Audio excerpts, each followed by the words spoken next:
Welcome back to the Ascendry podcast. With me today, I have one of our mentors who specializes in electronic music production, is a wealth of knowledge in that department, but in general, just anything audio is really his thing. Solidith, how you doing today, man? Good. How are you, man? Not bad. I'm not bad. The snow's been cool to look at, kind of annoying to be in, but this is why being snowed in involves being snowed in. St. Louis snow. Yeah. It's kind of making its way up towards, I don't know. I looked at what it looked like on the map, and it looks like it's doing that whole like travel up to the northwest thing. And it's one of our other mentors is up in Brooklyn, and he's like, "Well, that means we're probably going to get it. Solid chance." Probably. You said northwest, Northeast. northeast. Okay. Yeah, No, you're fine. I just said it. You're good. You're good. long day. Yeah, Brooklyn's in the northwest, but I love cool, the man. northwest. Yeah, Northwest is. I have had the opportunity of playing up in Seattle a few times, and I've been through like Portland. Haven't really done much Oregon aside from just a brief stint in Portland. That whole area reminds me of even further up Alaska, where I used to live. You used to live in Alaska? Yeah. Well, okay. What? Sorry. Let me try to can That's I get this down to 30 seconds? So I was born in El Paso, Texas. Then we moved to Missouri. Then we moved to Alaska. And then I moved to Georgia, then New Mexico, wild move. and then back up Wild to move. Alaska, and then back to Missouri. And then I lived in LA. And then These I'm all here in sound like Kansas City. military-related things besides LA. Yeah. Yeah. Well, LA was music, but yeah, I've been kind of all over the place. Alaska was crazy though. Like it looks a lot like Seattle, but the weather is so much more intense. So my wife and I, we took like an 8,500 mile road trip a few years ago, and Seattle was one of our favorite places. Being in like I think it's Belmont. Is it Belmont? The nice part of Mm-hmm. It it's sounds right. near Bellevue. It's like to the left. It's like to the west of Bellevue, where the Google corporate office is, and it has like all the strip of music venues, and then there's the I don't know. It was pretty and it was wonderful, and the nightlife was really cool. Yeah. The nightlife was indeed fun. I actually played downtown at a convention and then walked up Capitol Hill and then and I didn't know at the time. I mean, apparently I walked it once during the day because I was bored in the hotel. Super fun. Went to like nearby goth shop, hit the coffee shop. Later went down to the Space Needle. It was a great time. I walked it during the night. It's a very different Capitol Hill at night. You I know, didn't get to see the Space Needle, but Space Needle. It's cool. On the way up, there's like a history. There's like it's museum vibes. So you see all the history of it. You know, the crew making it and all of that, and then finally you go up into the top, and yeah, the view is immaculate. But I think one of the craziest parts about it is just the architecture of the whole thing. that's crazy you mentioned that. I like just finished. I think I mentioned this earlier before we were recording the last conversation we were having, but I just finished my first semester of architecture school. And so that's all like fresh in my mind. And so when someone says that word, I'm like, I don't know whether to freak out or start taking notes. I should go check it out. It's they have like step by steps, like the photographers up on the thing while they were building it, like photos of that whole process. You Whoa. start out and it's like the initial plans and who was involved with that, and then as you go up this like spiral, it is like the gradual progression of it being built, and it's It's really actually cool. really cool. And then of course you get a great view at the end. Yeah, yeah. For anybody who's watching who may not know about what you do and sort of who you are in your music project as Solidith, how would you best describe that? Where does were you? Recently, I coined the term color-based Eurodance. It's kind of like a joke, but I played at a music festival recently called Neon Prairie here in Tulsa, Oklahoma, and I had made a song exclusively for the festival, which I actually released about a month ago now. But when I made the song, it was kind of inspired by it's a meme now, but you know that meme like Reeboks or Nike or Nikes? Mm, It's the rhythm of the night. yes. Hey, yeah, yeah. So it's like kind of inspired by the vibes of Rhythm of the Night, and I kind of have taken that and ran with it in terms of my sound design and all that kind of stuff. But I generally say I make like a very less color based dubstep music. Like it's just it's weird and it's hard to put myself into a box because I've made so much music in the past couple years that it's constantly evolving, but it's still my own sound.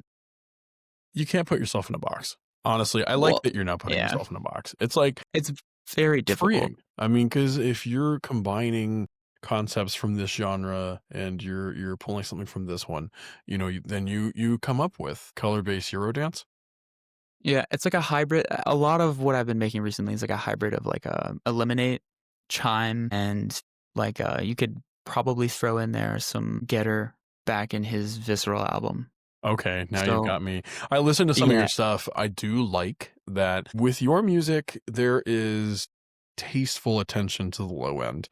I think that, and this is my personal opinion, color bass misses the mark frequently on sub bass processing because yeah. you're in keys that are very difficult to have good sub bass. I mean, you got people trying to pull off B0, which isn't not going to Well, work well. you're you're hyper focusing on, higher end frequencies in general. You don't get those bubbly, colorful sounds by, boosting resonant frequencies in your sub range. Like that's just those frequencies don't exist there. And so if your brain is outwardly trying to force whatever song you're making into a color-based genre, you're inherently just going to miss those tones when you're actually mixing and mastering. And it's not even when you're designing a sound, it's not intuitive to just making good bass music, I feel like. And so a lot of color bass misses the mark, and a lot of people who are famous in the color bass scene have a lot of elements that wouldn't fully classify them as color bass, in my opinion. It's actually a really good point too. I feel like a lot of your bigger names, they sprinkle in something from another genre, For and that sure. sort of makes up Absolutely. for that. Yeah, that's yeah. Well, I mean, at the end of the day, color bass was something that, like, when I was making, like, heavier dubstep back in the, like, Getter Trench Lords era, the Baron, the DJosta time, right? The Robo-Step era, J Phelps. Shout out all those guys. It sort of came in like a wrecking ball in that everybody was like, whoa, this is pretty and cool. And it sort of took a lot of interest away from, and I tried to make a pivot into making color bass, but I noticed something. It's really fucking hard. It is very hard. There's a lot more like, post-processing plugins that have made it a little bit easier, but in terms of doing it tastefully and not just making everything sound the same as the 2,000 other SoundCloud color bass uploads from the past month is extremely difficult. You hear like you're either going to sound like AU5, Chime, or there's one other artist I can't think of their name right now, but there's like three different genres and sections, and AU5's sound design is like godly, absolutely insane. And Ever I since the Singularity days, AU5 has been a god. there's a very, very small venue here in Tulsa called the Vanguard. And I shouldn't say very, very small, but there's I a know about the smaller Vanguard. venue here in Tulsa. Okay, so way back in the day, like I want to say like 6 or 7 years ago, it could have been even earlier than that. AU5 showed up, and to this day, I think about that and I think about not having been to that show, and I am so deeply upset forever. Like being able to experience an artist of that caliber at such a small venue in such a intimate space, Oh, that's those a are the best. pleasure. That brings up my upstairs lounge in St. Louis, if you know where that's at. It was an old 50 cap room. It's no longer open, but I remember I saw Ganja White Knight there and it That's was like crazy. 25 people were there. And this was right before they like super hardcore blew up. Like That's 6 wild. months later, they were on this meteoric come up, and I'm like, whoa. I got the most intimate set ever from them. Like, it's always great. So you got that with AU5 in Tulsa. So, you I didn't know, get to go though. you didn't It's go to it? You upsetting. didn't get to it? Yeah, so I'll always regret not being able to go to that. It's very upsetting. AU5, I know you're watching this. Come play in Tulsa. Fulfill this man's dream, please. We'll fill the entire room up. I know a bunch of people that would absolutely freak out over that. So real quick, you're in Tulsa. I just connected these dots. Gypsy Coffee House. I wrote so much music there one day. Really? Yes, I did, and this Whoa. was in 2013, 2014. Okay. And my Okay. my father had taken a job out in nearby outskirt. I can't remember. It was a job that was Like in a it was at a like a hospital, Indian Wasso Health. or Indian Health? Okay. Yeah, yeah, that'd be like well, there's a few. Tahlequah would be a very far He lived like downtown. southeast. He lived Downtown. downtown. It was a daily commute for him, if that helps. Kind of. It's definitely transformed a bunch. It's been from like, your indie coffee house scene where you have open mics on Tuesday nights and stuff like that to like a full, it's like half a dispensary. And then there's still kind of that gypsy coffee house heritage, but it's not, to me, I haven't been there in a super long time very frequently, but the times I have been since then, it's lost less of its more, excuse me, it's lost more and more of its character each time. But It was and so it's yeah, vibrant, and you could tell hmm somebody who really cared about that aesthetic was running it, and it was for sure. very. You knew exactly what you were walking into. Mind you, this was 2013 probably. Yeah, I stopped frequenting that place around 2016, 17.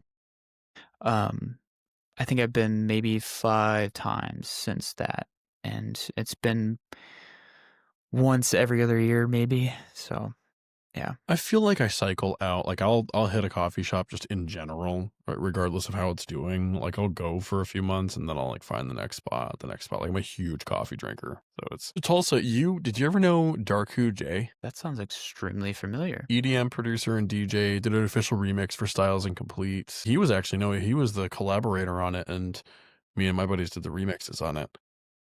That sounds so familiar, Yeah. quite He, honestly. yeah, he was a really good DJ and producer. I don't think he does music anymore, but he was based out in Tulsa. He said Tulsa had a really good scene for a long time. Is that still, how is the Yeah, scene out there? it's kinda, it's like 50-50. Sometimes it's poppin', sometimes it's not. I will say, me personally, I'm kind of a weird anomaly. I've been doing this for about a decade now, and just this past year have I been really, like, fully getting involved in the community. I mean, I started all the way back when I had absolutely nothing with just a, a poopy little laptop and a mouse and like the cheapest over the ear headphones you could possibly get. And from there, I worked my way up to my studio, and then again, this last year, I finally started to branch out. I had played a few shows in the years before, but all of those shows, I worked really hard myself to make happen. And I was never really presented with like hey, we heard your music, we want you to come play here with these people, or met people who were like, hey, you should come play with us here, or do this, or it was always like, hey, I'm going to spend way too much money and throw a free show to get people to dance with me and listen to my music and enjoy it. So you produced shows. Yeah, yeah, I produced a lot of shows. So I threw actually the coolest one I got to do was I threw an album release party at the convention center here when it was still called the Cox Convention Center. Now it's called the Arvest Convention Center because they bought the name. Anyways, Harvest is out I, here buying all the names. It's they Harvest are Amphitheater at the Midland. watch out, dude, watch out. So I threw an album release party there, and one of the staffers and bookers for actual bigger shows at the arena across the street had listened to a lot of what I was doing and just kind of like checked up on how things were going during the show. And I got booked to open up for NF, if you know the rapper NF. Yeah, this is like my third show ever, by the way. Opening for NF, and that was Yeah, yeah. So he didn't have any real openers on his tour, and he didn't have anyone really opening inside the venue. So it was like, hey, you get to open up for NF, but you're going to do it to like 5,000 people outside who are really hot and sweaty and don't want to be waiting outside anymore and want to go in the air conditioned building. So um, so I you went get from like yeah. I went from like playing in a room full of like 20 to 30. At one point, it was probably like 45 people to like, hey, your next one's going to be in front of 5,000 people, and everyone's going to be really pissed off the entire time. The best One thing, a big crowd is another thing. A tough big crowd, yeah. It was really cool though, because like I went into it absolutely terrified, and about 3 minutes in, I was like, well, I made all of these songs from Well, so at this scratch. point, you were throwing originals in the DJ sets. I had only ever thrown originals in the DJ Oh, sets. shit. Never, yeah. I came from a place of just only ever making and playing my own music. Also, sorry if you can hear my dog. Can you hear my dog? Welcome distraction. No? Okay, okay. Trying to be professional here. It's not bad. Okay. So I am only ever making original content, original music, all this stuff for years and years and years and years. Full And DJ sets all the way from start to finish? yeah, the first show I ever played was 3.5 hours long. And it was like, yeah, dude. So you're I not even like doing like an hour long all original. You're going all the way with it. and That's really yeah, crazy. A lot of DJs, they don't do that. They start out 0% originals and then you work your way up. You start producing, it's 10%, 25%. Hell, I only dude. play like probably 75% now. Well, now it's different. Like, yeah, I'll play some music that I like that I paid for on Beatport. Thank you, Beatport. Honestly, I don't know. Like, I can't do anything else. So I the first one was 3.5 hours. The album release party was about an hour and a half to 2 hours, so that was fun. And then the NF was like it was literally 200 or not, sorry, it was 2 hours and 30 minutes, but it was 112 degrees outside in the middle of July. And the best part about that entire experience was the few times looking up and seeing people smiling and dancing and laughing. And I was like, that and that moment sold it for me because I just wanted to like, do you know Idealism? This is like super left base, but do you know Idealism, the lo-fi artist? No.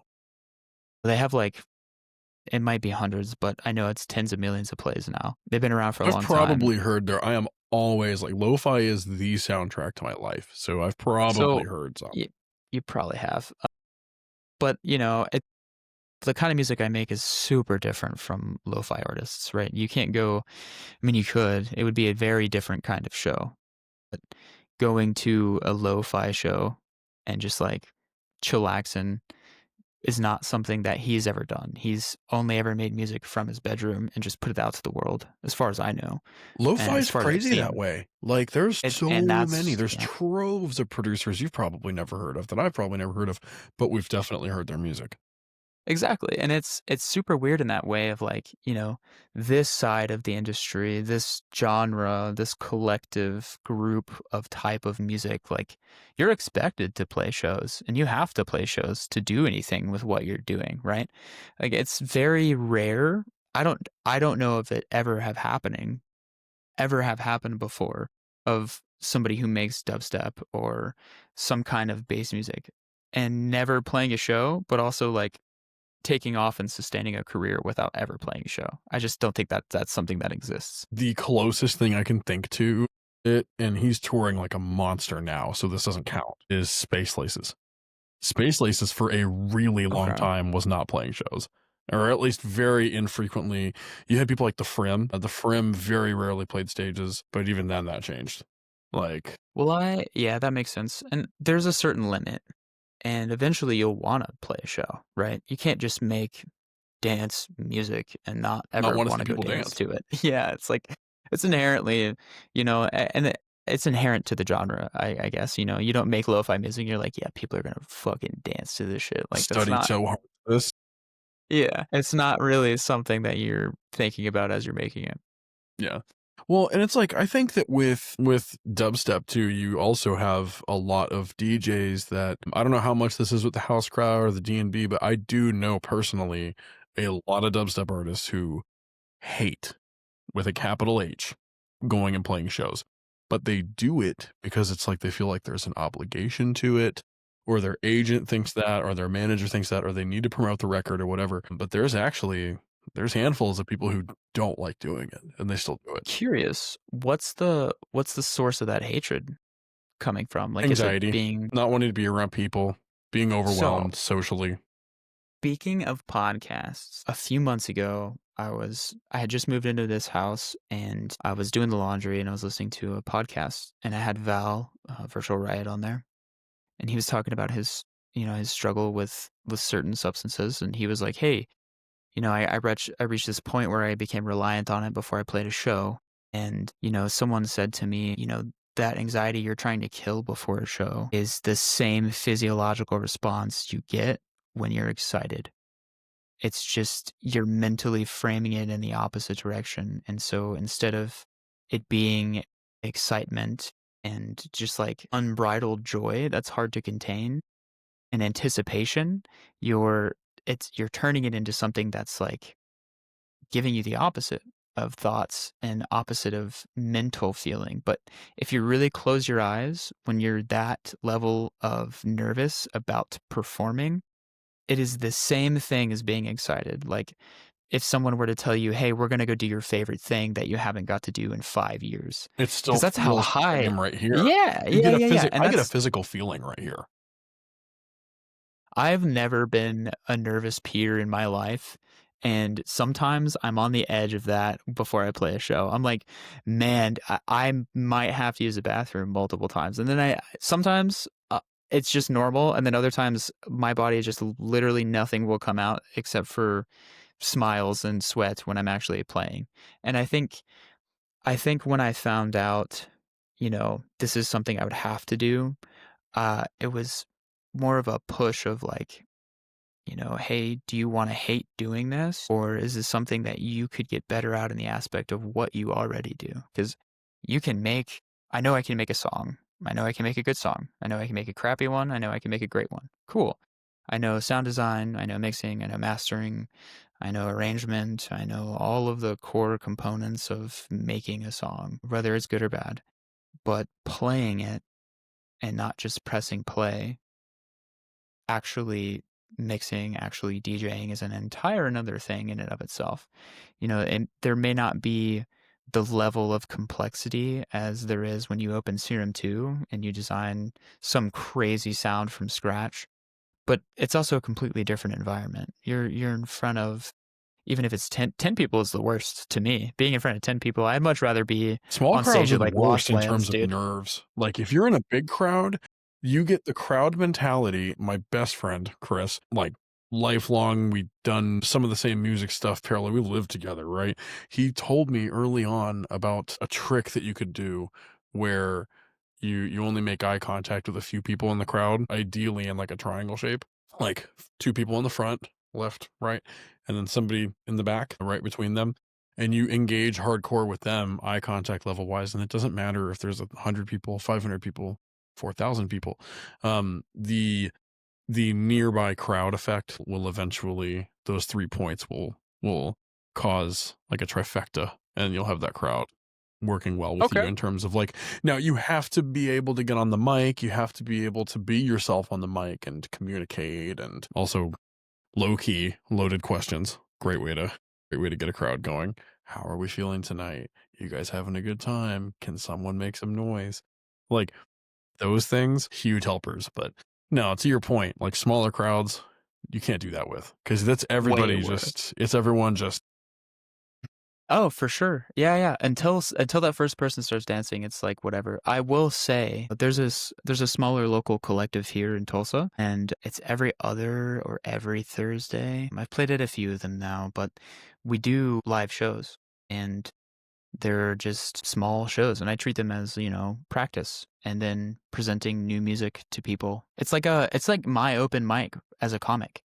I can go and play test and see material. what, yeah, yeah, and see what people like and see what they don't. And I'm showing up with new tracks all the time, and I'm constantly dropping them, and I'm constantly seeing how some people are moving and how some people aren't. That uh Eurodance color bass that I was telling you about at the beginning of this, um, it had been I'd say a couple weeks since I dropped it, and the first one I played, some people were vibing and enjoying it. And then the second time I showed up, I dropped it somewhere in the middle of my set. And dude, it was the only time in the night that the entire place was absolutely bouncing.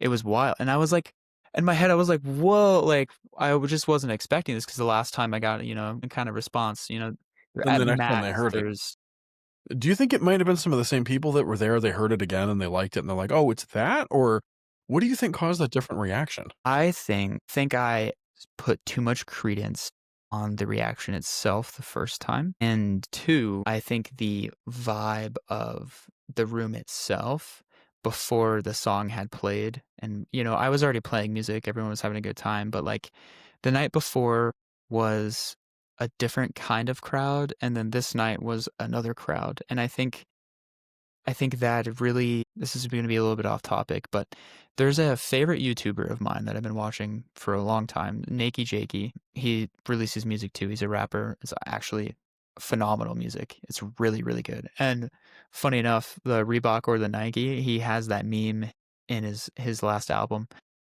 And he sampled the entire song too. But I don't know how he got away with that. He posted a video like a day ago about how he wants to change his formula of content because he feels like he's making the same thing over and over again and nothing is good enough to him. And, I posted a comment in the comment section, and I'm not one of those guys who comments on YouTube. Just want to put that out there. So it's really rare when I do that. And I'm super passionate when I do that. And I made the point of like, hey, I've released blah, blah, blah, this many songs this year. Some people don't like one thing and some people don't like the other. My favorite song that I've released this year has probably the least amount of plays, or second to the least amount of plays out of any song I've released this year. And then my latest one has like 8 times that many plays, and I wasn't expecting that at all. And so at some point, regardless of what you think about your piece of art, it should matter most to you because it's your art and you're making it. But in terms of how you think about it with a crowd one night versus a crowd another night, you're never going to know. There are way too many people in this world for your opinion to be the only opinion that exists about the art you made, right? You're the creator. You come first in your own art. But when I saw that second crowd dance way harder than the first one, instead of being like, oh, I thought everybody hated this, I was like, oh, that's weird. Everyone's dancing to this. That's awesome. And then didn't think anything else about it and just absolutely smiled my face off the Well, rest of the yeah. entire song. Well, that's amazing, man. That's like one of those things where I feel like, it really is like validating and instantly gratifying when you do play something of yours that you spent all these hours working on and you don't know how a crowd's going to react.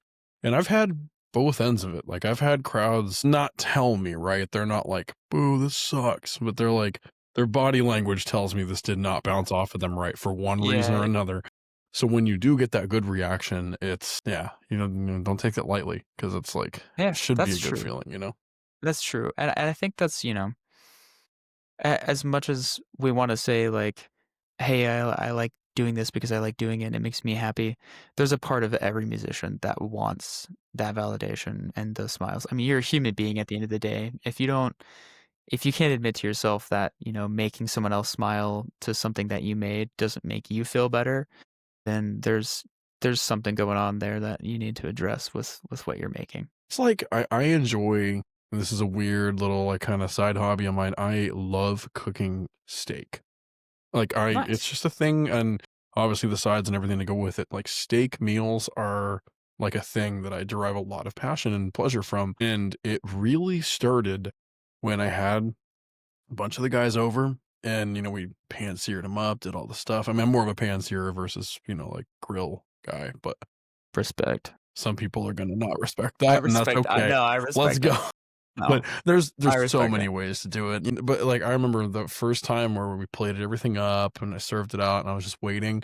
I was almost just like, just like waiting to see everyone's reaction. I saw everybody take that first bite and like, and then they give you kudos or whatever, but you can tell they actually just really enjoyed it.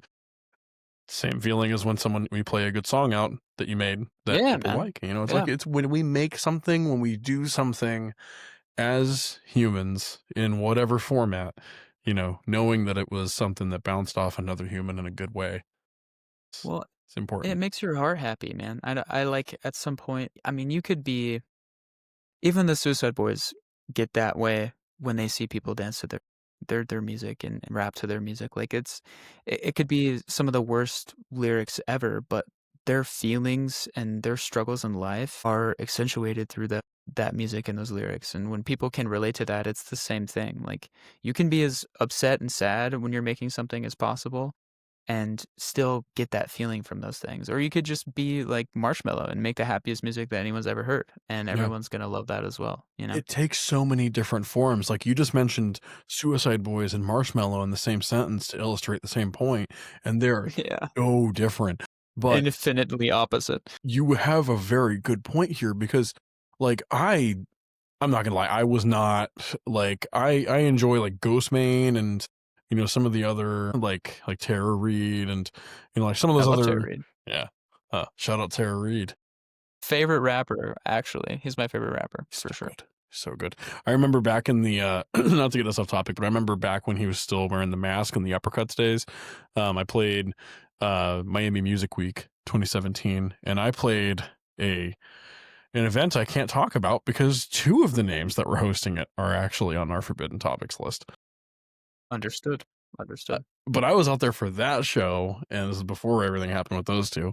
And we also did the Bygore Trippy Burger party out in Whoa. Wynwood.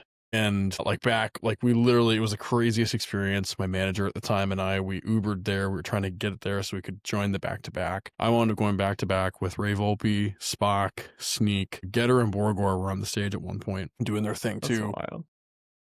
But I remember I had some interactions with Getter beforehand. I played some shows with him, and then we were in this back room and he was also billed to play as Tara Reid. And I literally just watched him pull the ski mask out or the shiesty out and put it on. And I'm like, He's such a goober, dude. like, He's such a goober. It wasn't yet publicly known that he was Getter and Tara Reid. I remember that mind blown moment where I was like, wait, are you? And he's like, yeah, dude. And he just went out and just ripped it up. Him and Nick Coletti did like a rap set together.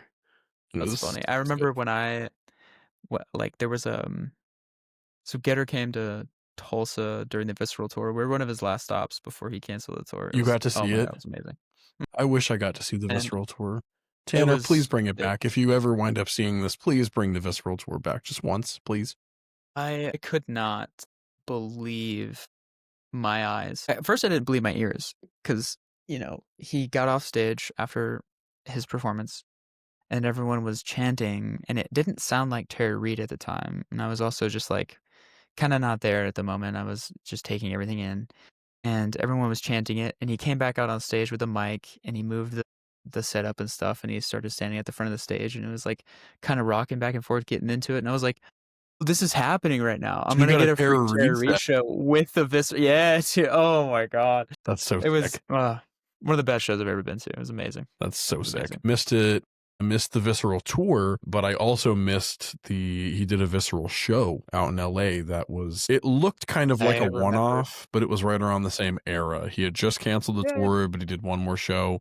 I was actually still working in the physical offices of Recording Connection Audio Institute, which was founded by Jimmy Petula, who's his uncle.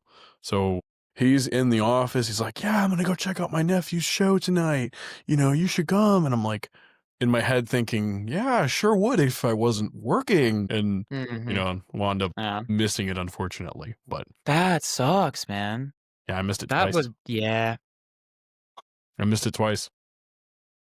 But I'm sorry, brother. Well, it's okay, though, because I did also get to see Getter during the Okay. Also, I get to see Spring Loaded, which is the tour ran by someone we're not going to mention, but Getter was on that one. And nice. That was great. So I got that kind of weird era when he was kind of getting from the heavy into the bro step. Yeah. And then, of course, this new era it up a little bit, where he's coming back to it. He's gracing us with his presence, and it's been great. I was actually going to go see his show last weekend down in Dallas, Fort Worth area. I was going to see my mom for Thanksgiving, and I was looking at the tickets, and I was like, do I want to show up super late to my mom's house smelling like whatever that venue is going to smell like the night of Thanksgiving? Like, I haven't seen her in a while, so I was trying to be respectful of her space. Respect. Yeah. Ended up not going, unfortunately, but there'll be more. It seems like he's not going to slow down for a while now. Love this arc that he's on, because I understand, that crazy, as an artist, there's so many little mental hurdles that, you probably would go through, and they're never gonna look the same for 2 artists. They're never gonna have the same severity each Mm-mm. time they happen. So I can only imagine what he might have been going through mentally.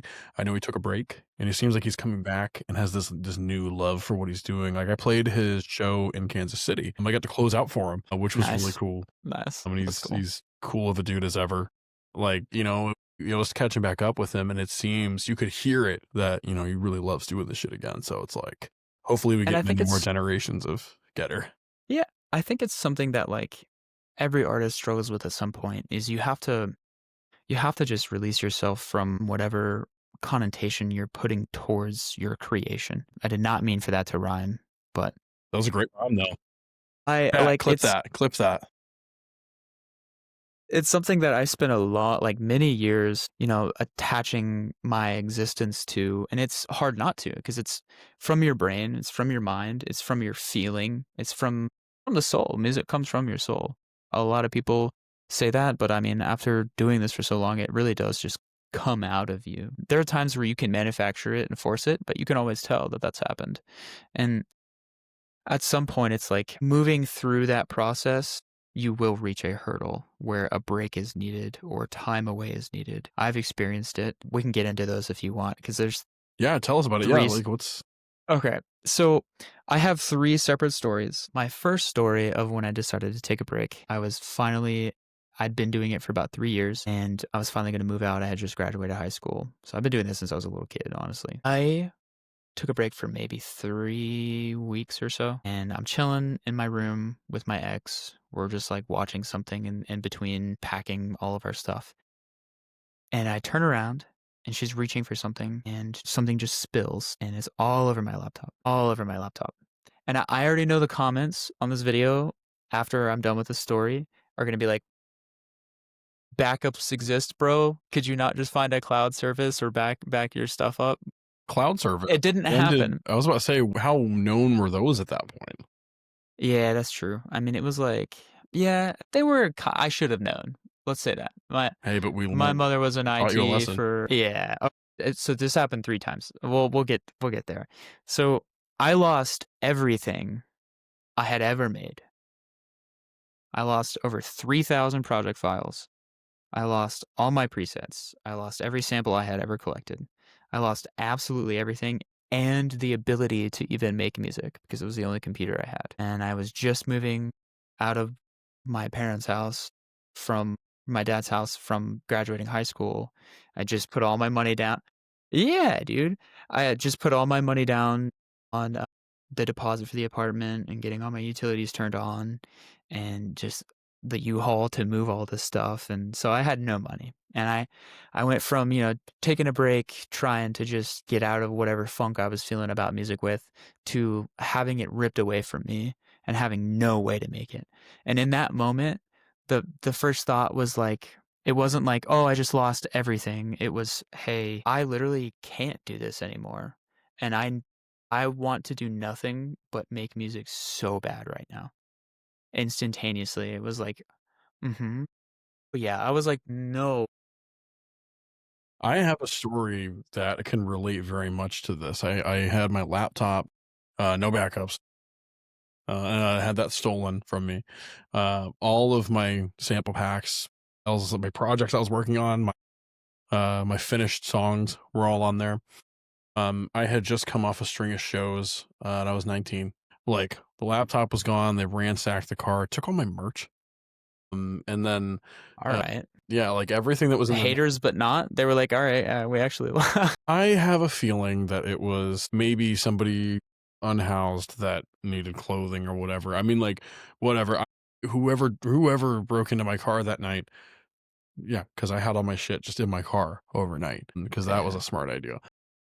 Well, But where were you though? Rolla, Missouri, which seems like a very unsuspecting little quiet Yeah. town, and you Those are learned. usually the ones that get you, man. I I grew up in learned that. Tahlequah, Oklahoma, so yeah. So but I felt personally violated from this because yes, it showed me how much I wanted to make music, but like it felt like somebody who I don't even know was able to reach in and like pull a part of me out and take it, and because I couldn't make music anymore, and I was like, I was distraught. My job paid $7.50 an hour, part-time. So, new computer. Yeah, see you in 5 years. Dude, it's rough. Well, and so the second time, this happened 3 times. And so the second time, my roommate, who was not my ex, but one of my best friends ever, spilt water on my desktop. And the same thing happened about 2 years later. I know, water, right? No drinks allowed anywhere near the setup, but Water is, I at the very least, not quite as damning as, like, juice or something for because it's sure. just water, but it's still gonna fuck your shit up. It went straight through the top of the desktop onto the entire motherboard, just like oh, it was bad, dude. That's And I what heard happened. crackling, and I was like, "Unplug it, unplug it, unplug it, unplug it." Too And this is late. the second time that this had happened, and so I was like, "Well, alright." I decide to take another break, and it's not really like it's 50-50 deciding to, 50-50, like, I'm depressed, and when I look at my computer, I just get more depressed. And I'm, like, building a bridge from the music away because of how I feel about it rather than, like, working through how I felt about it. I was just kind of ignoring it. And the universe was like, "Oh, you thought you could fucking ignore me? Well, I'm gonna ruin every chance you had to be happy doing what you love to do." And then the third time this happened, I got robbed. I was gone from my apartment. I got back at like 3:30 in the morning, and my door was cracked. And I was like, "Well, I have a new roommate at the time." I was like, maybe she just didn't close the door when she was going to bed or something, and now I need to make sure she's safe. And so I get in, and usually my cat at the time would run up to me, and he wasn't there, and I was like, "Where's the cat at?" And like No, where this, was the cat? so this is what's to this day very conflicting about getting robbed the way I got robbed. The dude put my cat in the spare bedroom so the cat wouldn't get out when he was robbing me. The cat yeah, the Polite cat was robber? very timid. It was very weird. The cat was very timid. He would never attack anybody. He loved new people. So I knew it wasn't like he was being attacked by the cat, didn't want to deal with the thing. He was like, No, "I he can't was let like, this "I don't dude's want this cat person's out." cat to get out." Yeah, he's Wow. like, "I'm stealing all this guy's shit, but I don't want his cat to get out." I was so like and that was a cat I had had since I was 9 years old. So like the dude was my life partner. And 9 I years old? walked I into my got our family bedroom. cat when I was 9 years old. He Heck lived to be yeah, 20 dude. years old. Anyway, Twins, man. Mine ran away a couple years ago, and I never saw him again. Yeah, a lot of people have told me maybe he went to go, maybe. peacefully pass away, not in They front of me. they tend to leave the pack when it's time. That's sad, I'm sorry, man. Yeah, It's we alright. lost ours about a year ago. Actually, it was November of last year. He was an orange tabby cat, he was grumpy as hell. I mean, if you were the cat equivalent of, like, what is it, like 97 or something is 20 years in cat years, I'd be grumpy too. Yeah. Yeah, I would be too. Yeah, yeah. I'm surprised they can still use the bathroom normally, like at all, Yeah. and it look normal. Like, anyways. Right, yeah. But I came into the room, and he had also put my model kit on the floor. And I used to build Gundams, like the model kit Gundam, a oh, lot. sick, okay. I spent way too much money on that shit. Hasn't everybody that's into it. I know a couple of Yeah, that's true. my photographer, videographer, Devin Debris, he's got a crazy Gundam collection. Shout out Devin. I'd like to see the Gunpla, bro. So I had all this stuff, and they're super fragile. I'm sure you know. Like, unless you glue them, you can't really jostle them around. No, you can't even breathe wrong next to him. Like, There you some go. people will have them in, like, locked cases. Yeah, man. And I mean, I get it because it does take a lot of effort to build them. They're not super expensive. You can get super expensive ones, but those ones aren't as fragile. Anyways, the dude puts my Gundam on the floor, and it's not messed up. And so now I'm thinking, this guy put my cat in the spare bedroom. He gently moved my model kit off to the side onto the floor without even knocking the laser beam out of his hand, which I would do bumping into my desk all the time. Like, So this person was probably a professional. very careful. And I look at my desk, everything's gone. Oh, all the valuable tech. Everything is gone. My mouse pad, my keyboard, my studio monitors, my preamp, my monitors, like my actual computer monitors, my No. desktop, Took the preamps too? everything. My Xbox, And he the took everything. Xbox. Fuck you, dude. Take the Xbox? I You take all that found other stuff, you're gonna him. take the Xbox too? Huh? That's the only thing I never got back, by the way. Wait, I you wound found up this getting it guy. back? I Your found him on stuff. Marketplace. 2 days later, posting all of my shit with my stickers on it. I was gonna say, it's with my hard to sell a preamp if you stole it, because who as all a owns those? package fucking deal. No, not a How- package deal. So wait, remember how what I said about him being a dumb. professional? No, redact that. Not a professional. Not a professional. So he get 2 days busted then? later, for sure. So the way you said you felt violated, I fully understand. I couldn't sleep. I was like, I'm not mentally. I 'Cause this was person's not been going to in sleep your until I house. found that. I know, dude. I'm not finding this guy, or I'm not going to sleep until I find this fucking guy.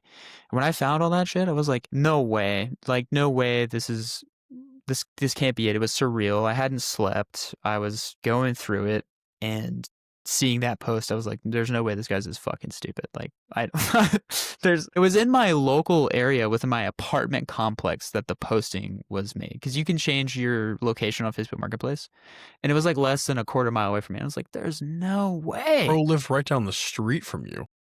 I am so thankful that nobody gets that lucky when they get their shit stolen. Nobody does. No. See, Buddy. I found out who stole all my shit out of my car, and the answer to that was extremely disappointing, because it's somebody that I knew, and I never officially caught them. But let's just say there was a lot of context evidence.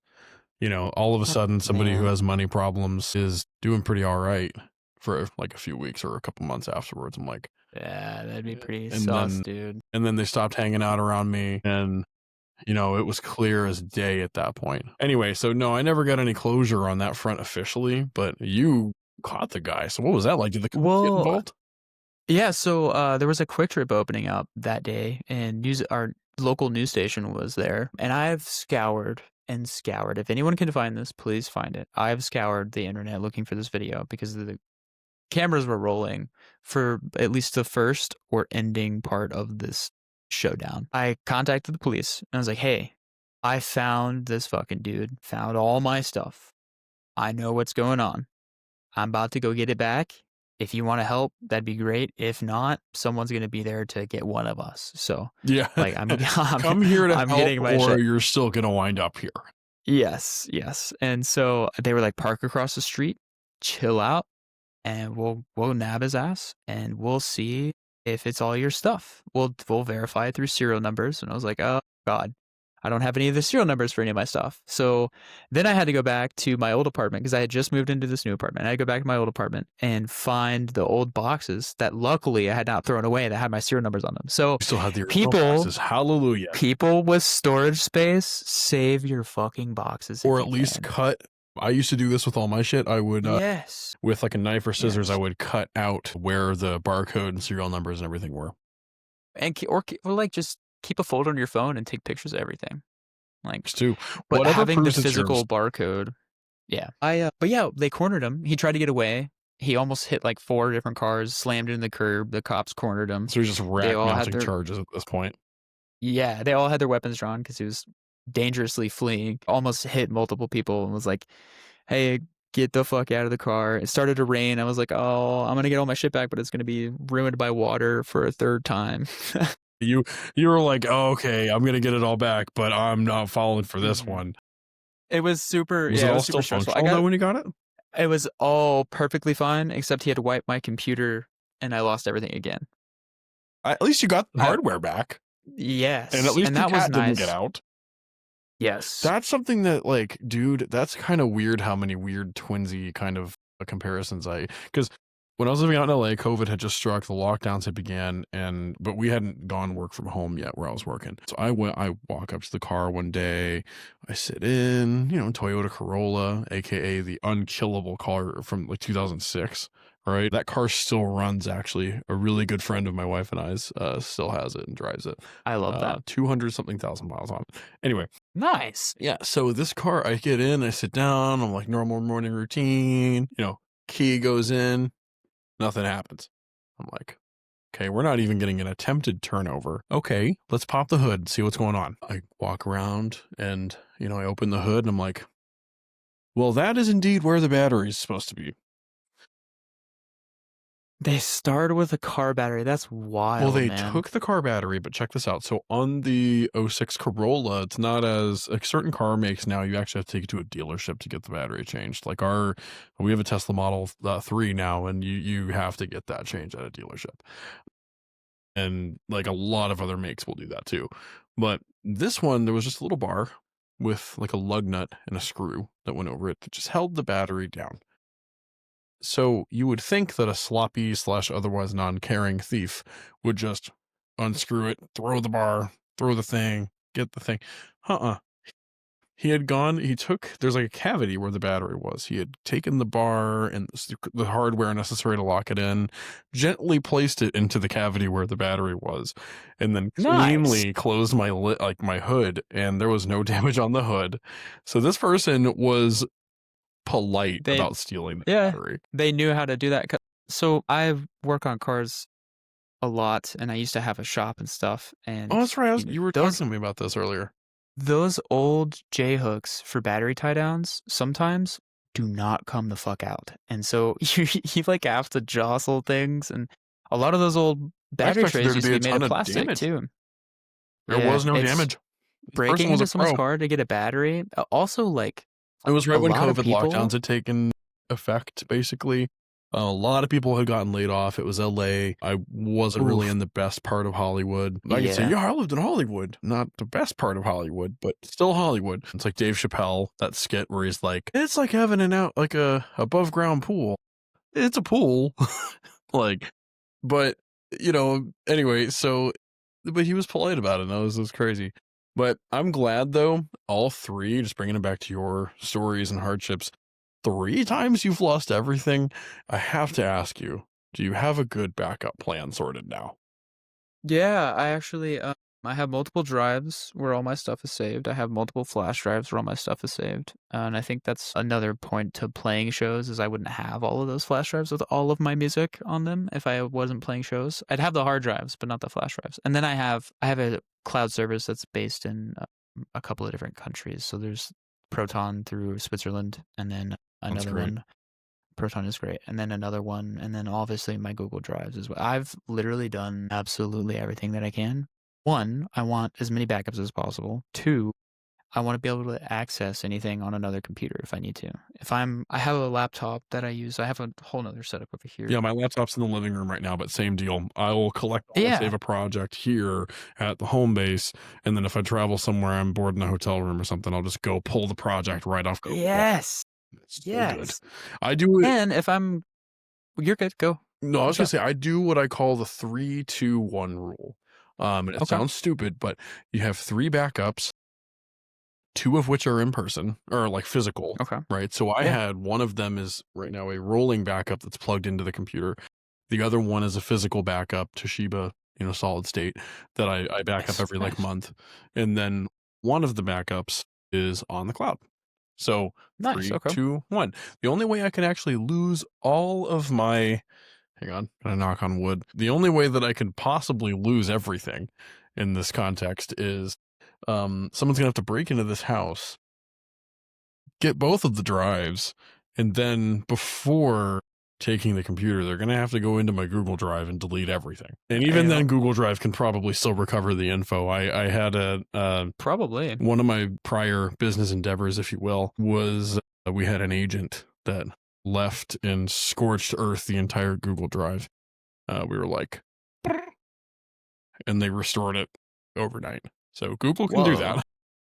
That's wild. That would make sense. I mean, deleting something permanently that has been paid for in terms of storage without, an extra level of verification or something. I imagine they wait a minute before it's all 30 fully days. deleted.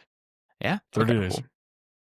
Yeah. And anytime within that 30 days, if you have a Google Workspace account, you can get in touch with them. It's kind of a lengthy process. I mean, they got to verify your identity. They got to like make sure you are who you say you Google are. Workspace, so expensive. It's so It's so expensive, but expensive. it's so necessary.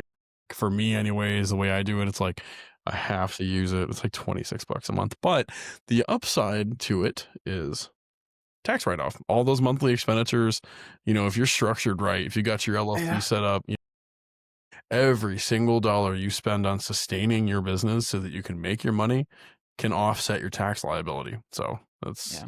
one of those Well, necessary things. a lot of that's really important. I mean, a lot of people don't think about that, especially if they're spending a lot of money on their gear and, like something that let's say, quite honestly,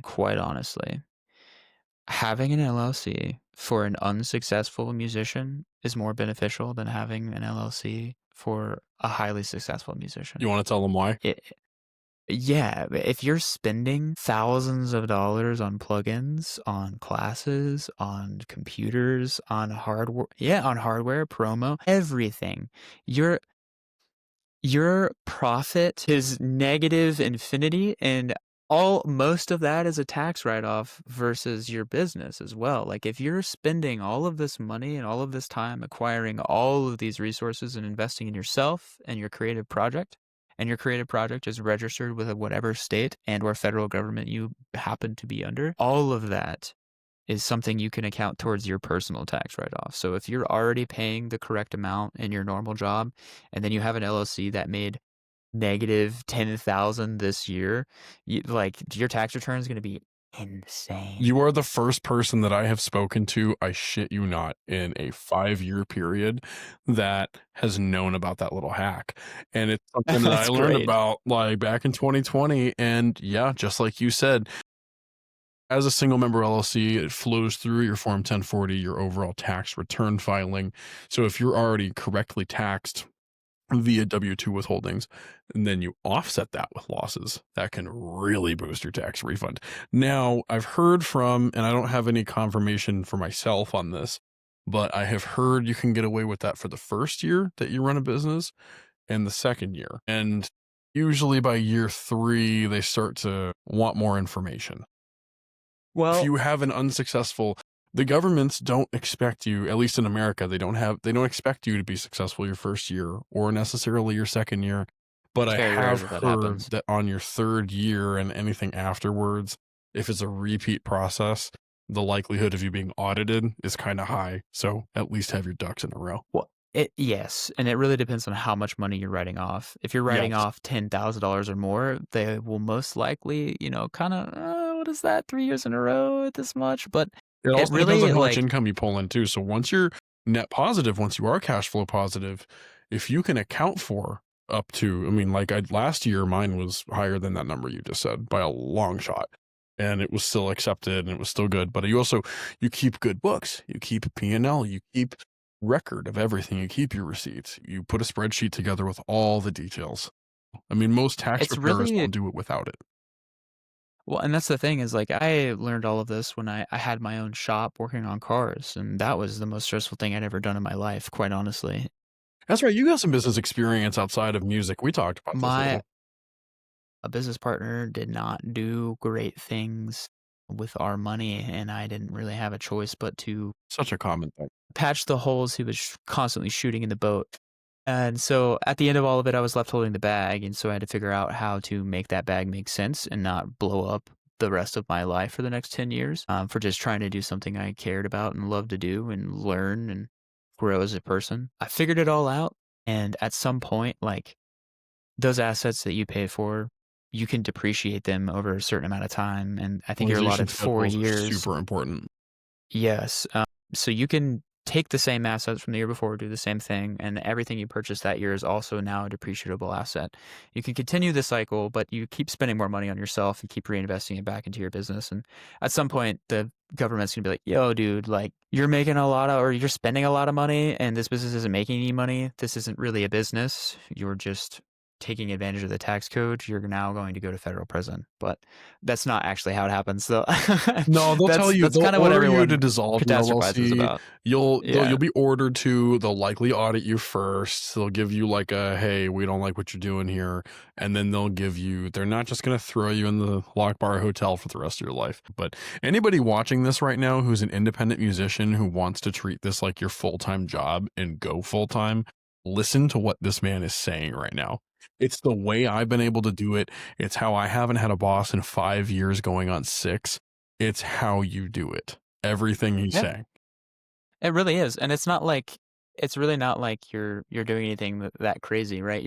You're not playing with millions of people's jobs and like tens of thousands of dollars that families need. Like it's not anything near that whatsoever.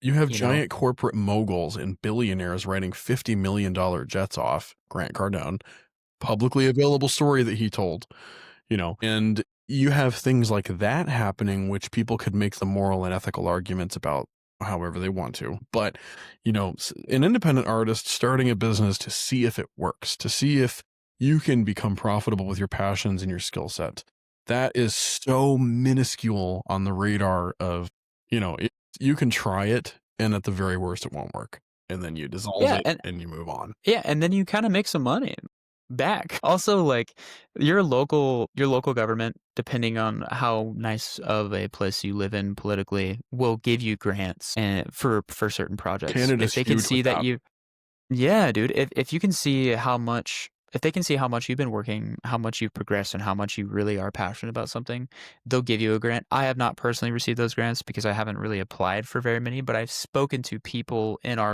my local community that have actually part of the boards of my local government who make those decisions. And I think that that's really cool that that's something that's offered here. I've always wanted to, play around with it and stuff, but that's another story for another day. I've I wanted to think, play around with them, but I'm at this stage in my career where I truthfully don't need it. And I'm thankful for that. yeah. It's like somebody who's getting their feet wet with this, who's jumping into it. I know what you're talking about. Those grants are a game changer for people who want to get into it.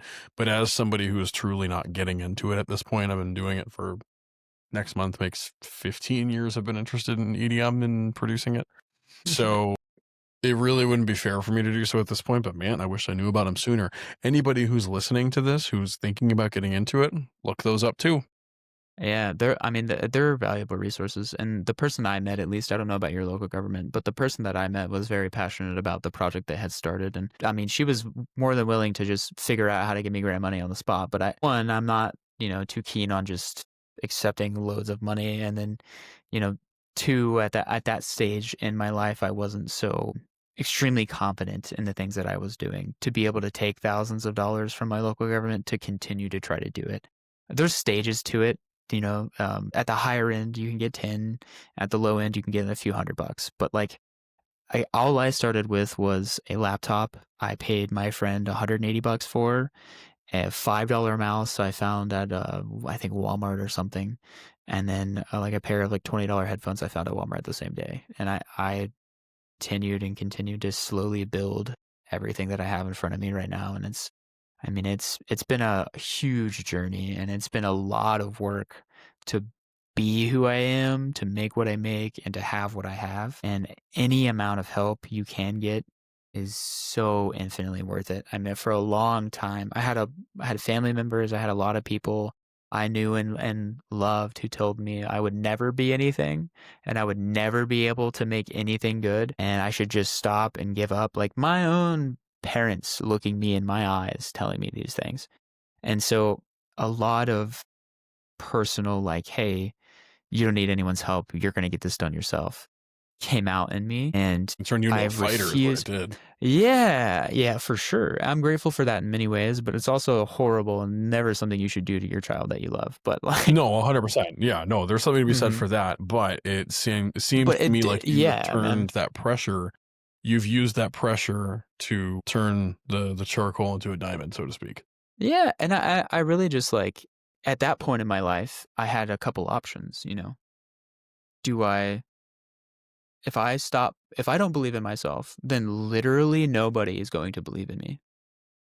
Like Yeah, 100%. literally nobody. And so I had two options is to just give up on myself or do what I could to believe in myself. And it's infinitely harder to believe in yourself, but it's infinitely less existentially dreadful. Like you'll have the pain of suffering through lessons and learning things and all of the work that it requires and frustration of not being able to figure something out. And like I didn't have the path where stuff like Ascendry did not exist when I was starting to do this. Like Dude, Splice Ascendry didn't was even exist when not. we were getting into this.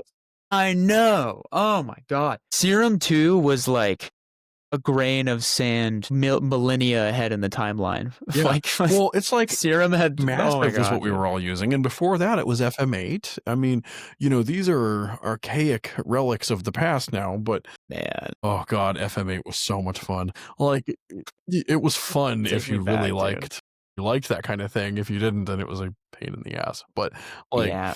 but yeah, to your point, like, the resources were so much less abundant. Ghost Effects, who I did an episode with earlier today, actually told me a story about producing sample packs on CDs and physically mailing them to people that he was selling them to. Whoa. I don't recall if he said this word for word, but it was sort of implied that there was internet forums involved. If you remember what an internet forum is. Yeah, that's like, dude. So, think about now, like, I don't want to like toot the Ascendry horn too hard, because what we have now on Ascendry.app is a great resource wealth of mentors like yourself that are willing to teach. But all the sample pack companies, Avant, EDM templates, Rocket Powered Sound, Shadow Samples. I'm just naming a few. And then there's, of course, Shadow Black Wizard Octopus. Money Gang. Sorry, but yeah, you're right. I'm brain dead So- meme over here. There's a ton of resources, and that's not even counting Splice. That's not counting plugins that do, some of that same thing, like Arcade from Output for just getting ideas out on the table. Neural Note is the most powerful free plugin anybody could ever have. What is Neural Note? Any sample, any fucking sample in existence, you drop into Neural Note, you set the settings. If it's at this BPM, you set the BPM. If it's in this key range, you set this key range. It takes 3 to 4 seconds. You drop the sample in, it generates a MIDI file, and then you bring the MIDI file into your DAW. And it is so fucking accurate.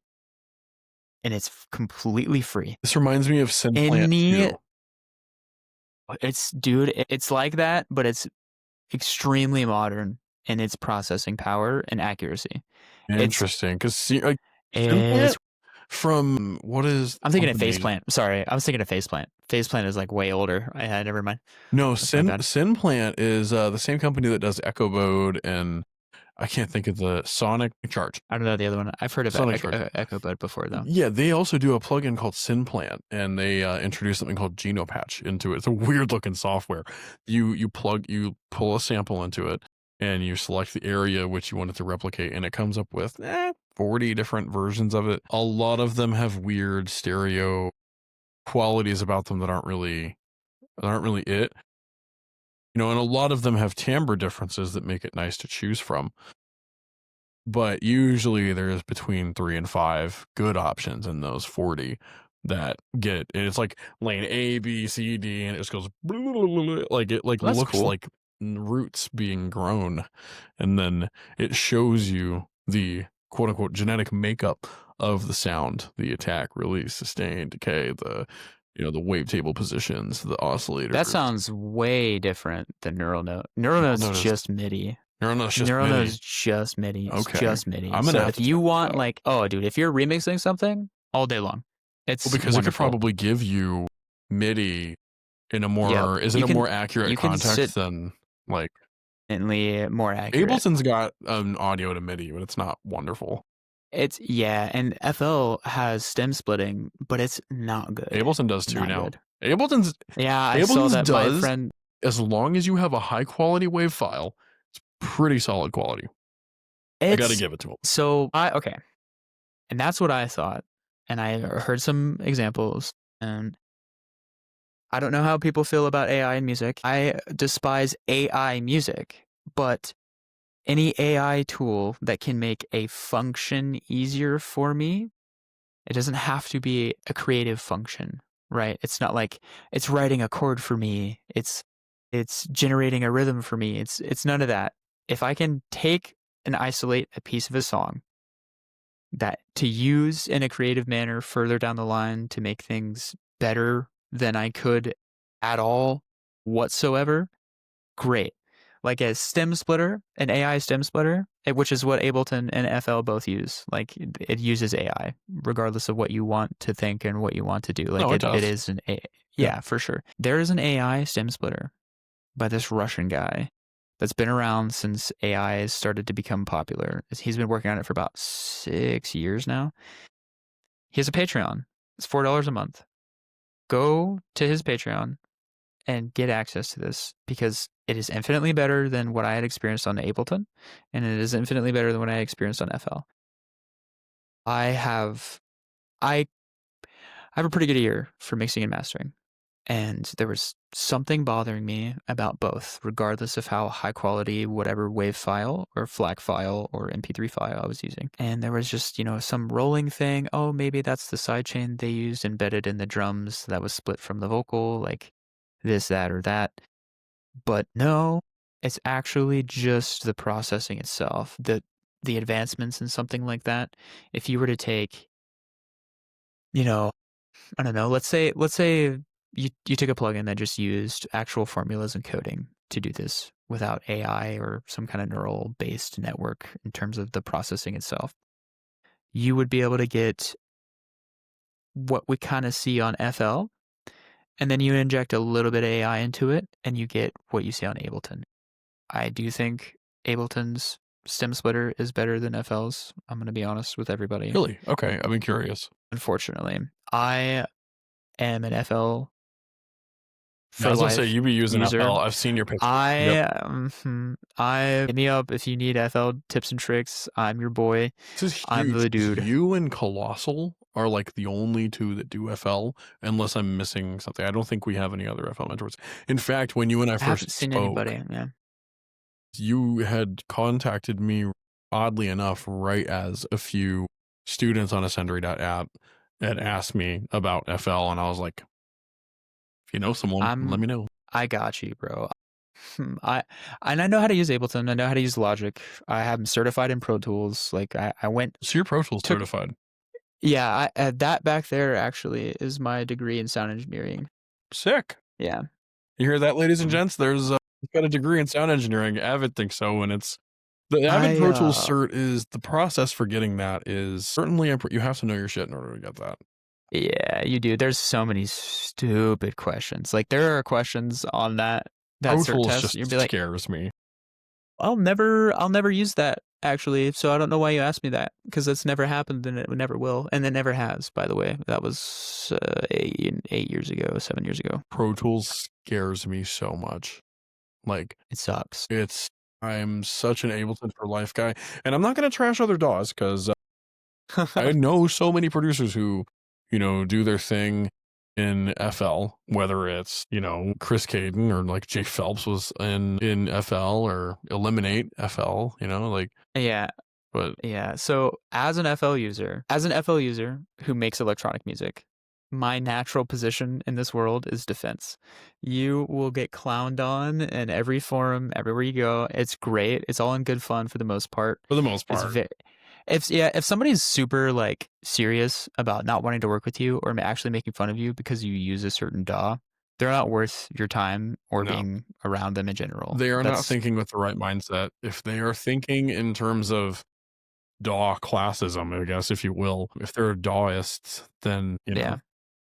It's just weird. It's like, dude, we're all making music at the end of the day. And quite honestly, a lot of what we do started being made in FL before, correct me if I'm wrong, but before Ableton was really popular or yeah, I mean, you around had like even that long. hardstyle We had, like, artists who are using FL. Martin Garrix. I mean, there's footage of Skrillex using that.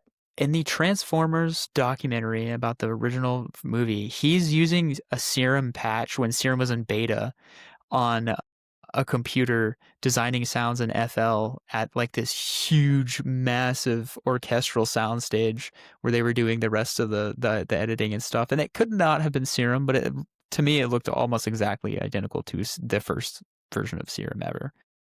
It was around 2007, so it may be a little bit older than Serum's existence. He could have been in Silent. I know Silent was really popular then, but also Massive was a bit more popular too. It may have been 7 to like Massive. 07 is 2013 was wild. FM8 and Massive were the ones. When did Serum come out? Serum, I think, came out in 2014. No way, 2015, really? 2015, I think. Let me The fact check very myself. first version of Serum? Yeah, I Yeah. think so. Okay. That's wild. Thank you, Steve Duda, for Serum, by the way. You're an amazing human being. 2015 for Okay. records. Wow. It Yeah. must have been something insanely different that looked almost exactly like it. The only reason I say it looked like Serum was because of the actual colors that were emanating from the plugin and the look of the wavetable on the oscillator itself. So it must have been massive at Unique. that point. It's a unique Yeah. color scheme. Massive also didn't actually show you that full wavetable shape, though. Well, it wasn't like the actual front to back wavetable. It was just, Yeah. it didn't look like Silent because I Nah. have Silent 1 and I use that constantly. Silent is such Which a, is, at this it's so point, much it's fun. underrated. It used to be standard For sure. EDM. Well, most people look at it and they're like, what the fuck is that? It Is looks that a to me, Moog? You got a digital Moog? Like, what are you doing here, it dude? looks like the same level of confusion that Silence once gave me was like when I looked at like Toxic Biohazard in FL. Like Yeah, that one Toxic was like, Biohazard's pretty weird looking. my brain hurts, I smell smoke. Yeah, like that kind of look. But then Harmer also was no different. Harmer is a fantastic synth. But There's a gentleman named Eli. He's going to the University of Central Oklahoma for school right now. At UCO, ACM at UCO or something like that. He is a genius and a godlike producer. He goes by the name of Sad Key. Sad Keys, if you've I think I've heard of Sadkey.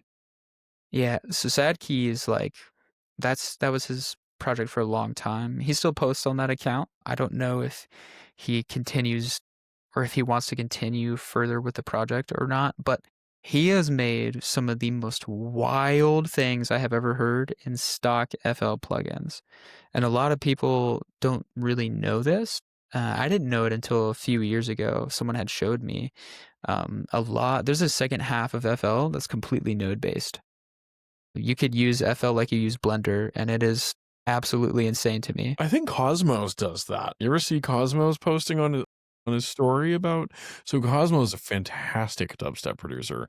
I think he's also one of the people that does Sonic Weaponry. They do like the dubstep God mode generators and stuff. Yeah. I've seen Sonic Weaponry. Pretty sure he's one of the people who, I mean, like, yeah, I think I'm getting my facts right there. But anyway, he's posted videos on like his story where you see the node base, what you're talking about, and it's like, what? It's a whole different. It's like Max for Live for Ableton. That is beyond me. I don't even. Yeah. That's yeah. nuts. There's a guy I played a show with recently here in Tulsa. His name's Ethan. He goes by Alias, but he did an entire live set with Ableton Live and was like just making everything from scratch as we were playing. And my gosh, Wait. I don't So, understand any of that kind of stuff, but it was absolutely insane. do you know who Guilt Chip is? He's from Oklahoma. Oh, he's a fantastic producer. A shout out Guilt Chip. I'm gonna glaze the homie real quick. When I played a show with him and Snails out here in Kansas City, he brought for me at the show a vinyl, which if I wasn't still in the process of unpacking, I would have it nearby. Machine Language is the album. Just go look at Guilt Chip Machine Language and tell me that is not an absolutely impeccable piece of work. Dude produces in Bitwig. What? And probably some other DAWs as well, but he and I in our talks, he's mostly talked to me about Bitwig. Well, I will say, I know I said Pro Tools sucks earlier. I want to clarify. The MIDI section of Pro Tools is abhorrent. Yeah. You're recording live instruments and doing literally anything else, mixing and mastering. Like if you're just trying to draw at MIDI, it's absolutely a nightmare. Sample editing is great. Sampling, resampling, any of that kind of stuff, mixing and mastering, absolutely amazing. Recording live instruments is where Pro Tools excels. So if you're wanting to just, sing or play an instrument and record yourself or a band, definitely probably get a Mac and get Pro Tools. I will say that's if you're wanting the best of the best in terms of quality. That's at like a level where you've already spent 20 grand on your gear and you want to keep moving forward. At this point in the game, in 2025, moving on to 2026, most popular DAWs are at the equivalent in terms of Pro Tools for ease of use and recording instruments and vocals and stuff like that. And I know Ableton is like, you could easily set it up to record easily and it's not going to sound any worse than it does in Pro Tools, but there's like certain that software, Pro Tools itself, was built around live recording Yeah. rather than Well, it was the building original audio. software. I mean, you had like before Pro Tools, you had like Cakewalk and Cubase, and Yeah, people use I've Reason. heard Cakewalk and Keybase Yeah. out loud multiple times, and way too much of a frequency recently. That's Yeah. wild. Well, and in Pro Tools, it's my understanding it was or basically it took the industry lead. They like ate up the market space when people were Yeah. translating between analog and the newly found digital format. Like it was the interface. Like studio owners still say, and it makes me want to roll my eyes 360 degrees and back around to their normal position. But they always say Pro Tools is the standard. It's the best. It's the better one. And I'm like, for what? Right? Like 'cause you said the MIDI section, right? But then Ableton, and I'll give Logic its points where it's due. I'm not a fan. Yeah, Logic, I'm not a fan either, but Logic's solid. perfectly acceptable, and Yeah. it's not too difficult to get a hold of. No, it is. I will say the accessibility of Logic being that it is the grown-up version of GarageBand, which most of us were taught in computer class.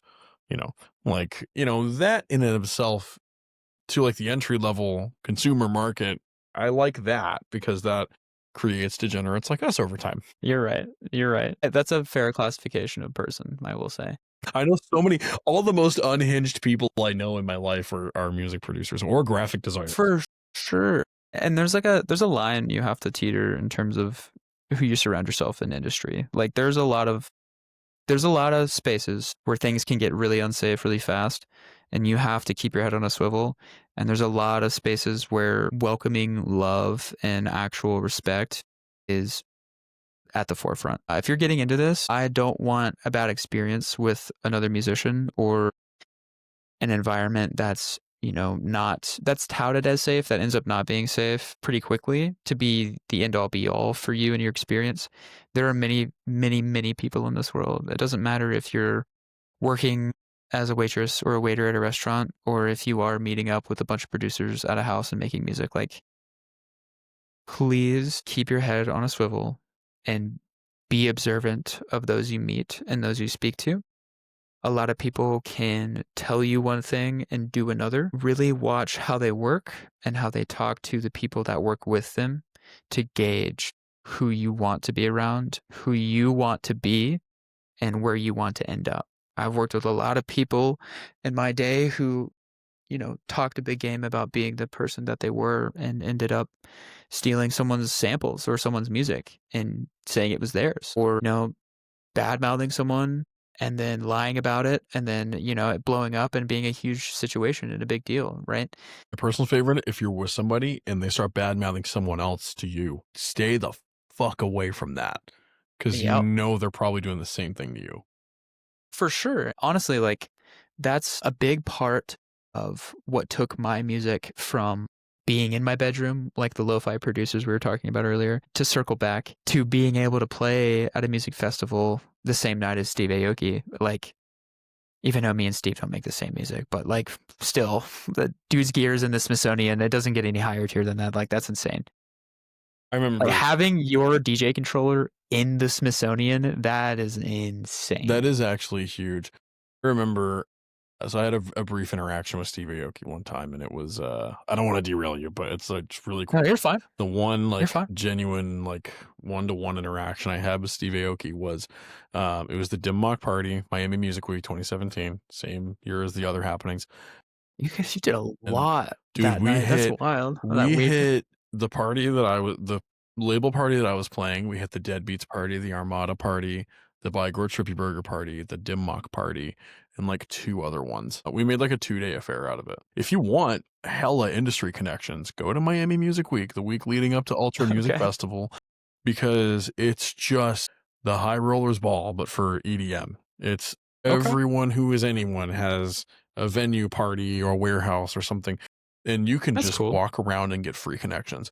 You could wind up in the same room as A-Track, no problem. You could wind up in the same, the gate opened. We were backstage at the Dim Mak party, and it was Getter and Borgor were there at that time. We rolled up with that crew. My old management company used to do tour management for Borgor which was Whoa. adjacent to. Later, they all kind of moved over to Red Light and Shalazy Group, but they did Slay All, which had Getter as well. So Okay. Yeah. we were adjacent to them throughout that trip. And I remember the gate opens, this Bugatti pulls in, and Steve Aoki is standing on the sidewall, like not the sidewall, Of but like course, it's Steve Aoki. the frame of it. And he cracks this bottle of champagne, and he's just like being like a show person, right? Because all these people start gathering around, and the photographers and the videographers. And I remember, so him, the person who was the head of Denmark at the time, my manager, his boss, and several other people who I had no business being around at that stage of my career. Let's be honest. We all were given like vodka shots, but the problem is it was Miami, Florida at night. And the vodka was like the same temperature as the air. Yeah. So I took this vodka shot, and I was like I was like freshly 21. And like my manager at the time, TC, he like basically like nudges me, and he's like, "Don't throw up. Don't do it. Get yourself together." I'm like in the presence of Steve Aoki and all these people, and I'm like, this is unreal right now. Yeah, that's the last Blow up in place front of you all wanna these throw up people to. right now. Man, no thank you. But luckily I wound up going to Getter's trailer because I knew he had Red Bulls in there, and I was like, dude, so sorry, can I bum a Red Bull? And he's like, yeah, sure, dude, have two. And Yeah, dude. and then it was the end of that. Anyway. Hell yeah, bro. Anyway, That's a wild story. Totally derailed you from, because you played a No, dude, festival you're same fine. night as Steve Aoki. What festival was that? Yeah, it's actually a pretty fairly new festival here in Tulsa. I think this was the second year. The is all sorts of music. There was do you know Debussy Bus? Yeah, I've heard the name. So I thought until I met them, I tried so desperately to tell everyone it was Debussy, not Debussy. But the night of the show, I showed up and I was like, "Hey, I have all my visuals mapped out on Resolume. I spent hours and hours making visuals on Resolume." So you made the visuals and you put them in Resolume, dude. Yeah, You're Resolume 100% self-made at this point. Like, yeah, dog. hire Like a visual guy. I don't give a fuck. From scratch, I was like, I got to figure out how to make 2 hours worth of visuals. That way, nothing plays twice. And so, I handed him the flash drive, and my homie that was with me was like, "So is it Debussy or Debussy? Because I think it's Debussy." And he keeps saying Debussy, and they're like, "Nah, bro, it's Debussy." And I was like, the whole time you were like, okay, so I have a really embarrassing one for you. So are you familiar with the dubstep artist? And I will spell his name first. RZRKT, Subsidia, Tear Out, Vastive, Benda, that kind of vibe, Lays, Cliptic, that sort of realm. RZRKT. I thought RZR was Razor. Makes sense. Yeah, for sure. And KT, I couldn't think of what. Kit? Razor Kit? I don't know. You gotta understand, I'm not a dog person, I'm a cat person. Straight up, I thought that Resurrect's name was Razor Cat. Well, the problem with that is that you have to say that for me to know. I will say, I have a story. Okay, I have a point to make about that. My name, Solidith, I have to tell people it's the word solid with an ITH every time, right? It's not that difficult. It's not Sometimes hard. they'll just. I saw your name one time. It's not that made hard. Sense. Bet.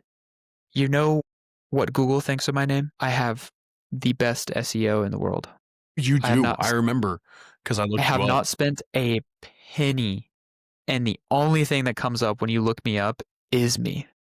Like, it is lit from top to bottom for the first 3-4 pages. It is just music I've made and I didn't pay for any of that. Go look them up. Solidith, SOLIDITH. Go look it up right now. It's so nice. It's so nice to be able to do that because I was so worried about that for such a long time. I have constant struggles with one of my projects, the main one that I do. And that's as far as I'll go with elaborating on that because there is a legal trademark violation at play. It is, well, and it's also. But your SEO is like, you've everything. Yeah, it's pretty insane. So when I met Debussy, I was like, oh shit, like, that's funny. That's a poppin' name, and it makes sense. And then I found out that they get booked at Lost Worlds, they get booked at Coachella, they get booked at like EDC, they get booked at Ultra. Like, that stage is literally on a bus. Yeah, and they built it and they travel all over the country. It just burned to the ground, by the way. Wait, so okay, this is oddly familiar to me. Do they have any other names? I don't know, How but it recent? doesn't exist anymore. I It know literally it's, burned to the ground like 2 weeks ago, 3 weeks I ago. heard about this. I don't know what other names they would have, because their entire Instagram page is Debussy. It's Debussy. I feel so silly spelling that out, but they were the nicest, most wonderful people in the world. And the point as to why I had brought that name up in the first place was what I was saying earlier about, Damn, it did blow up. Or not blow up, but mhm, it burned down. Like it burned this is to rough. the, it's bad, This man. makes It's me really think bad. of, there was another company, they're not around anymore, but Panky Rang, who did Renegades at all the festivals pretty much that you just mentioned, except for Coachella. I don't think they did Coachella. They did Lost Lands though. Might know it, They're but not a thing have not. anymore because of some Yeah. I don't know if we want to call it drama or what, but anyway, that's crazy. The Bussy Bus, the I was aftermath. one of the last people to play on it, dude. I was one of the last people to ever play on that. Our son played on it like a week before me. Like, so like a lot of people that are something and are somebody got to play on that stage, and I'm infinitely grateful and thankful I got to play in it before it burned down. It's Yeah, Neon like, Prairie Fest. There it is. I see it in their bio. dude, it was awesome. The reason I brought that up was because community is what brought me to that stage. I've been doing this for a decade, and I did a lot of it by myself, alone, struggling, losing all my shit 3 times in a row, being told I'd be nothing, being told, none of this was ever going to happen for me. And to struggle through figuring out how to make this work, from literally just making a sub bass and 3 times oscillator on FL, which might sound like a bunch of jargon, but is literally one of the simplest things in the world. And it's And all free and it's all there if on you know, FL you know. stock. Like, Yeah. yeah, if you know, you know. To then making entire mixes completely original for hours that I could just play wherever I want to play, making visuals in Resolume, playing on that stage after Steve Aoki, seeing all these people, getting to be in this environment. A lot of things that changed for me to be able to be there, regardless of what I did for myself, were the people I chose to be around and who chose to invest their time in me as well. A lot Huge. of, yeah, man. Like, It's so the hugely important. community you're building here is so valuable to me, regardless of if anybody ever booked me for any session, for any lesson, any of that kind of stuff. The things that people can share here, the parts of themselves that they can let others see, that safe space for understanding and collaboration and getting feedback on things, and for the people who do book sessions and create those relationships. It is something that is, if I had access to this when I was starting off, where I am 10 years in the making, I would have been 3, 4 years if I had the right teacher. And if I had the best teacher in the world, I could have been there in a year or two. That's what happens, man. Like I mean, what we're doing, because we've gone it the long route, we've learned the hard way. So we can help you, anyone watching who wants to learn music production, audio engineering, DJing, business, nudge, nudge, Booker boy. And anybody who wants to get better at that, I mean, just know when you're booking with somebody like him, you are not just investing your time in learning what he's got to teach you. You are investing in trimming your time to F around and find out down. You Well, are and going that's to the learn biggest thing, faster. man. Every single student I speak to who's not even a student yet, when we're talking about just producing and they're like, "Oh, yeah, I want to get into that. I've been so interested in that for so long." The word efficiency comes up every time, whether they think it does or not. Yeah, like I'll try to do this and then I get frustrated and then I stop. Or I try to figure this out and I get frustrated and then I stop. And it's like, well, it sounds like you're not efficient with the function that does something, right? Like, I don't know where this button is, or I don't know how to make an automation clip, or Oh, this I don't know how hotkey. to use, yeah, I don't know this hotkey. I don't know how to open and close this, or I don't know how to get rid of that, or make this happen. It's like, these are all tiny little functions that stop you from being able to just fucking create something from your mind and your soul. And you just stop and you think like, oh, well, 2 + 2 = this. And then four, like, that's not, you have to learn those functions in order to be able to create the way you think you're gonna, when you get into this shit, right? When I got into this shit, I was like, I'm gonna do that. I'm gonna do what I see on the Martin Garrix show. I'm gonna do what I hear Getter make. I'm gonna do what I Well, what I hear. that was a wild one to try to chase. I was one of those producers that wanted to sound like Getter.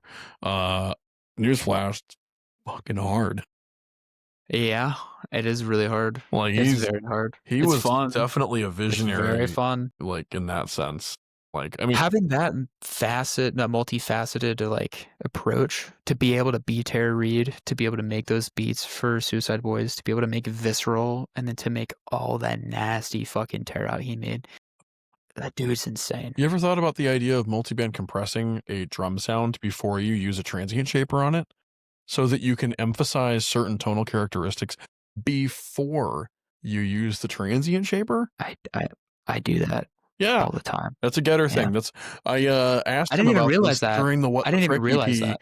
That era, the Cool Jetpack Bro, the Hecatite, that where all the drums are just so immaculate. Yeah, a transient shaper and a multiband. Yeah. I mean, a lot of people swear by OTT, and you can do a lot with OTT, but if you don't understand the function of a compressor, it can really absolutely fuck your entire mix up. Yeah, if you don't know why you're doing it, and plus OTT, standing for, I know you know this, but standing for over the top, means that you are, I mean, if you're using X for OTT, you're locked in at a 66-1 ratio.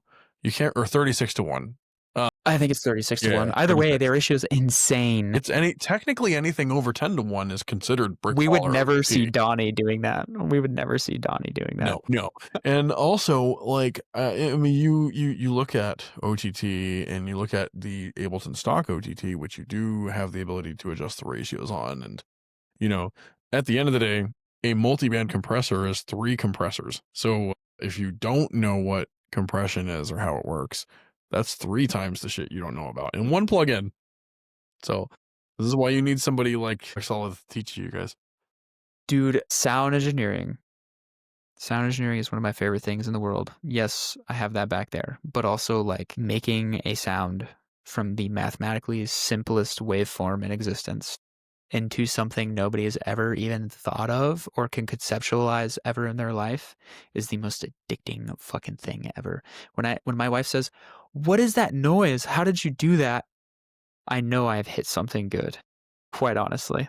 Like when someone can't understand what they're listening to, but you know it rhythmically fits and whatever mess you have is in key and it hits on beat, it's probably fucking gas. Like it's very rare that you can make something that complex unless it just obviously sounds like mud. It's not, there's a line of subjectiveness and objectiveness, and a lot of people try to force everything into a subjectiveness itself. And I guess if you go far enough philosophically, you can, but like there's still a line for 90% of the population who enjoys music and listens to music where something is just objectively good.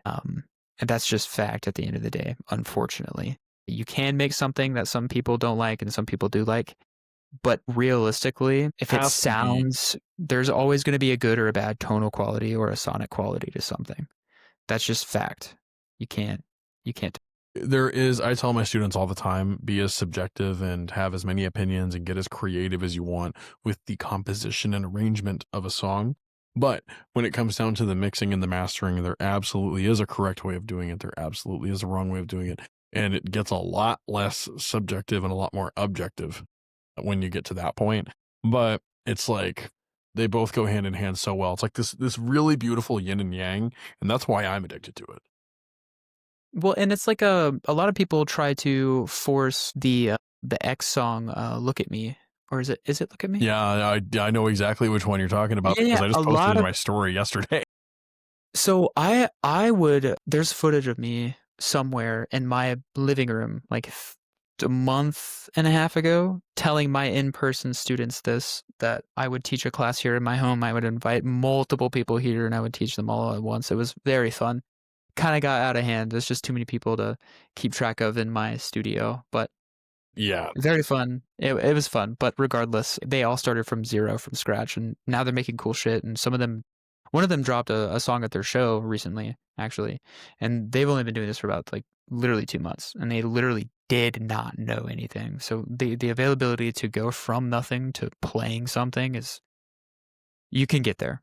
But I have evidence of me saying this exact thing I just said about X and mixing and mastering, and like there being a time and place to purposely use the absolute most blown out fucking sub you've ever heard in your life, that and any other song would sound like absolute dog shit. Before you And then continue, I just want you to yes, know I played this to I posted my Aloe yesterday on my story with "Look at Me" as the song, because look at it, just a little bit.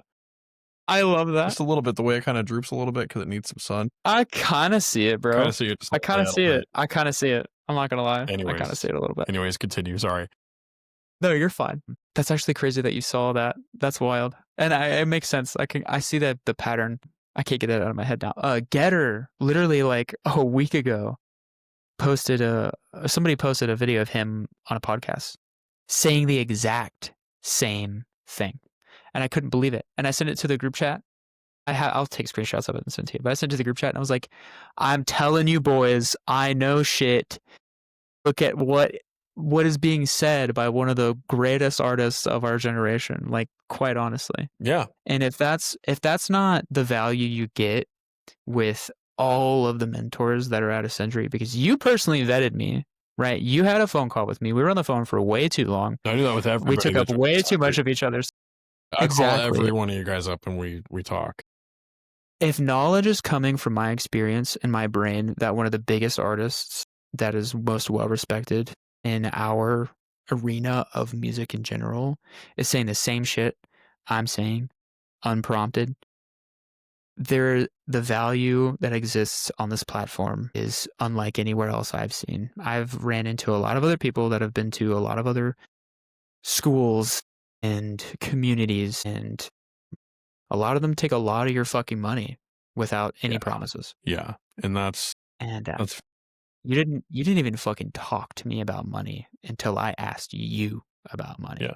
When we first spoke. Yeah, because it's one of those things that like I want to make sure that it's not. I mean, Ascendry app was built as the result of some not so good stuff happening in the music education space that affected a lot of people, primarily students.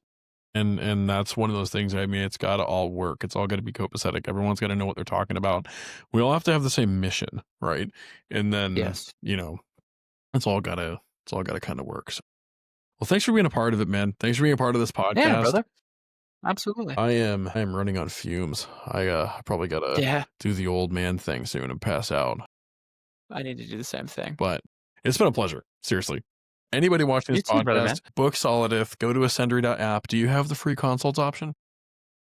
I do, yes. And I have actual courses built too that you can select You from. do. You have your programs. So not only does he offer a free discovery call, but there's also, he's gone through and put some structured stuff in there so you know exactly what you're getting. At any rate, make that account at Ascendry.app and check him out. Yeah, we'll have to have you on again soon, man. Thank you. Yeah, no problem, brother. Peace.